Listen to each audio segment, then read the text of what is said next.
With a honed Zen and Tantric lens that is accompanied by the wisdom of indigenous spirituality, we dive deep into current events and cultural happenings to bear hug spaciousness and hope, and to kill the Buddha on the road. Our host, Carlos Molina Gaylord, is an art historian, mystic, educator and writer, visual and music arts geek, and husband. He's awake, and he's got a lot on his mind. This is Inside My Big Dharma Head.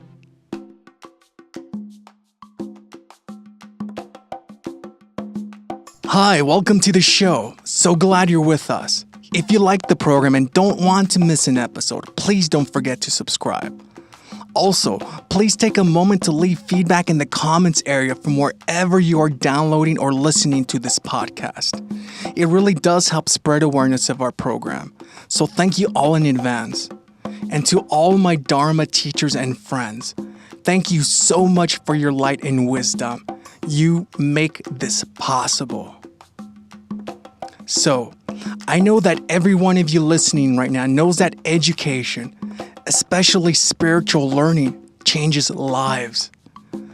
We all have personally witnessed the great impact that Dharma education unveils. Each of us also knows that a community of learning is fundamentally essential for wisdom's evolving innocent intelligibility.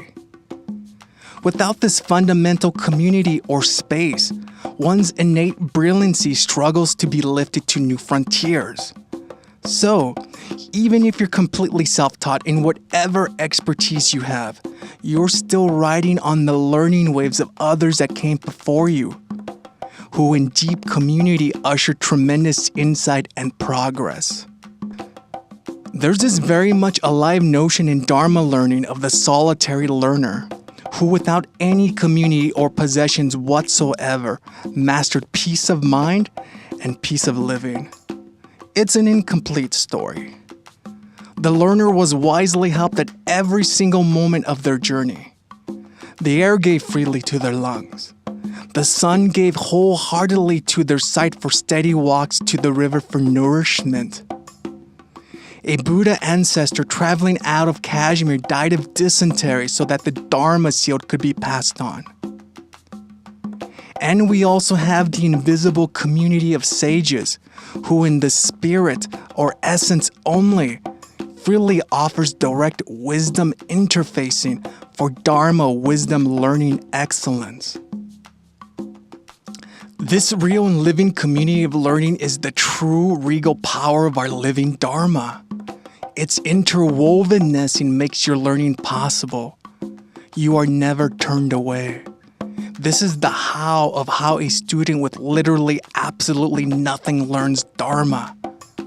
When a Dharma learner and devotee seeks, a teacher and teachings appear.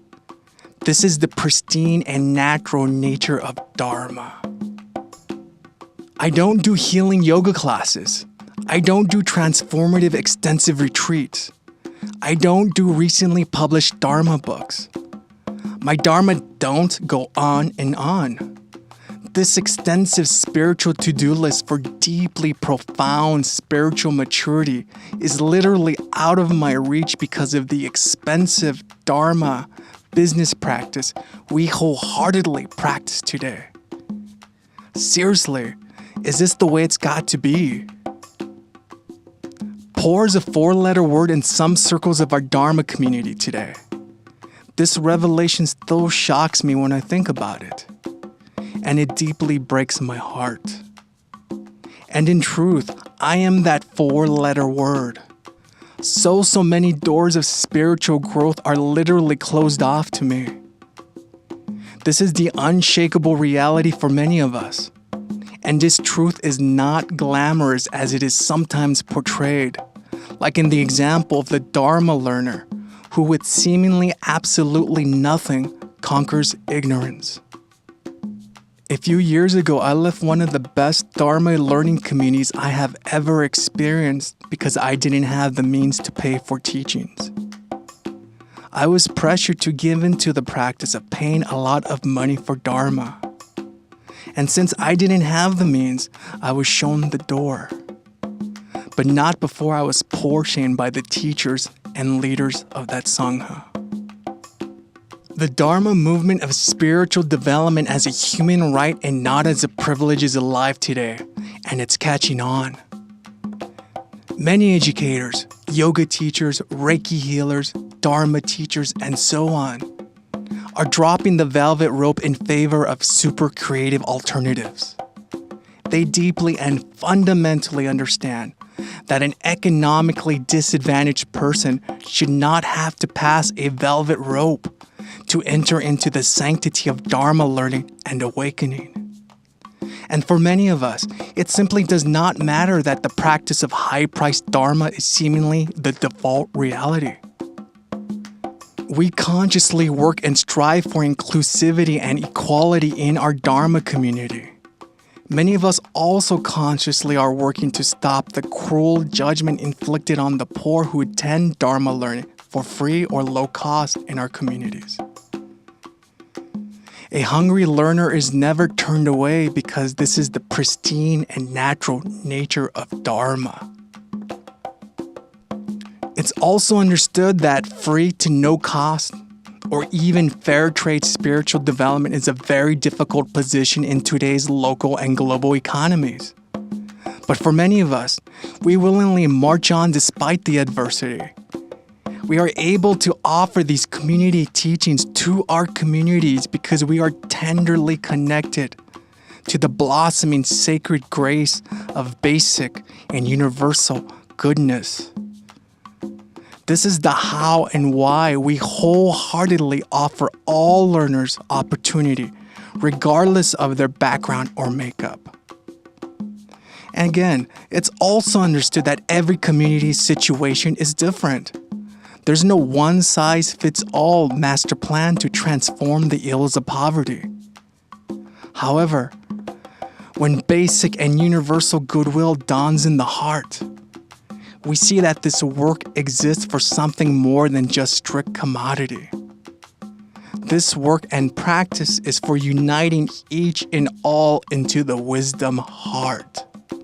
For many of us, this approach honors and enhances primordial wisdom's natural and naturally occurring goodwill.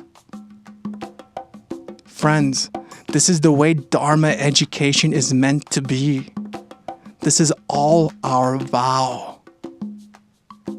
Being a mystic is tough, but love supports, wisdom sustains, as will donations. Always donate to your spiritual friends, especially to those who do this work without the insistence of a lot of money up front. Mystics will do their job, you do yours. We transform together always in deep community. So please support your mystic friend in friendship, love, devotion, goods, and in any financial assistance generosity you can. We are most humbled and grateful. We bow to each and all of you. And together we are truly changing the world. Thank you so much for tuning in. You can follow us on Twitter, Instagram, and WordPress at Big Dharma Head. A transcript of this episode is available at WordPress under the Episodes tab. And any questions you have, including ones about support and sponsorship, please send them to bigdharmahead@gmail.com. We'd also love to hear your ideas on possible future shows and how we can make the program better for you. Until next time, always choose basic and universal goodwill of the primordial wisdom heart.